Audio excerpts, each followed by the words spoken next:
الحمد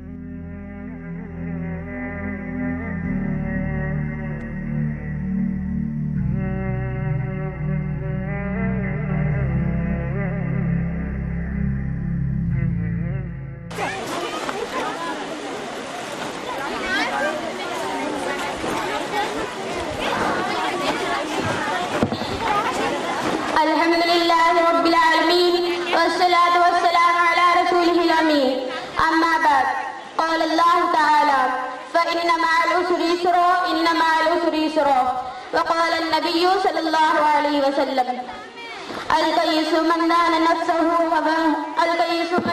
نفسه وعمل لما بعد الموت والعاجز من اتبع نفسه هواها وتمنى على الله الأمانية.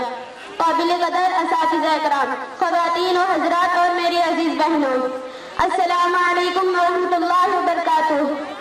آج کے اس جلسے میں میری تقریر کا عنوان ہے زندگی ایک انمول نعمت۔ سامعین کرام، خالق کائنات اور مالک ارض و سماوات کی بیش بہا نعمتوں میں ایک انمول نعمت زندگی ہے۔ کائنات کی روشنی اور اس کی تازگی زندگی سے عبارت ہے۔ زندگی ہے تو روشنی ہے، ورنہ اندھیرا ہی اندھیرا ہے۔ ایسی انمول اور عظیم نعمت کا اللہ نے ہمیں مالک بنایا ہے، لیکن ہمیں اس عظیم اور انمول نعمت کا کچھ احساس ہی نہیں۔ ہم میں سے کتنے ایسے ہیں جو اس نعمت کی قدر نہیں کرتے، کتنے ایسے ہیں جو اس نعمت کو بغیر سوچے سمجھے یوں ہی ضائع کر دیتے ہیں۔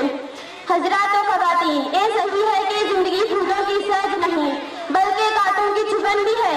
یہ مشیت کا فیصلہ ہے کہ زندگی میں گرم اور سرد، خیر و شر دونوں ہوں گے۔ اسی فیصلے کے مطابق زندگی میں خوشیاں میسر آتی ہے اور کبھی کبھار زندگی پریشانیوں میں گھر جاتی ہے، غموں اور آفتوں سے دو چار ہو جاتی ہے۔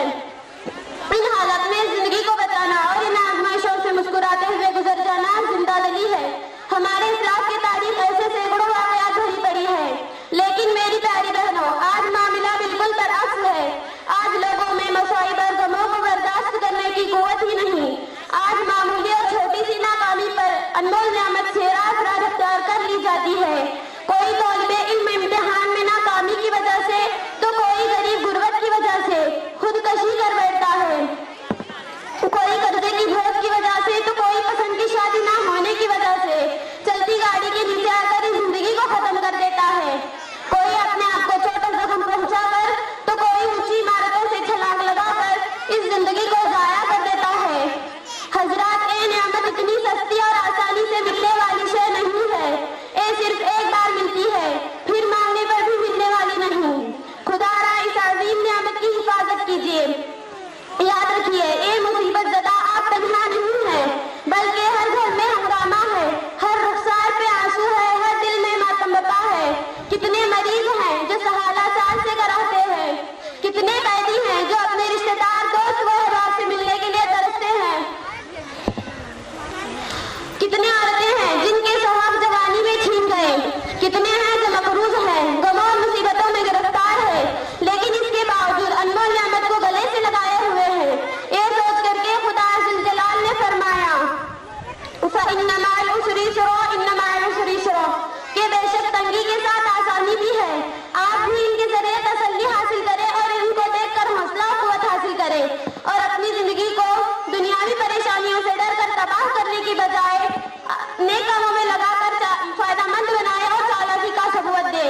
اللہ کے رسول صلی اللہ علیہ وسلم نے اس شخص کو چالاک قرار دیا ہے جو اپنی زندگی کو آخرت کے کاموں میں لگائے، اور ارشاد ہے الکیس من دان نفسہ وعمل لما بعد الموت والعاجز من اتبع نفسہ ہواها وتمنى علی اللہ الامانیہ، کہ چالاک ہے وہ شخص جو سوچ سمجھ کر زندگی گزارے اور اپنی زندگی کو موت کے بعد کام آنے والے کام کرے، اور بیوقوف ہے وہ